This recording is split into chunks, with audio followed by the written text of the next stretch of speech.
तो आज जब ऑफिस के लिए निकल रहा था मैं, तब देखा दोनों बहुत परेशान। तो मैं समझ गया कि उसके घोंसले पे बच्चा नहीं है, तो ढूंढने लग गए हम लोग ढूंढ रहे थे बच्चे को, और ढूंढते ढूंढते यहाँ पर मिला। देख सकते हैं आप लोग, चुपचाप बैठा है बच्चा।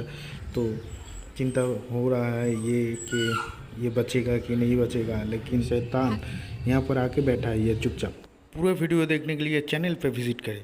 दोस्तों, इस चैनल पे आप लोगों को इन्फॉर्मेशन, एजुकेशन एंड एंटरटेनमेंट से जुड़ा हुआ बहुत सारा वीडियो मिलता रहेगा दोस्तों। तो चैनल को सब्सक्राइब कीजिए, लाइक कीजिए, वीडियो को कमेंट कीजिए, ठीक है, और हमारे साथ बने रहे। Thank you so much for watching. जय हिंद, वंदे मातरम।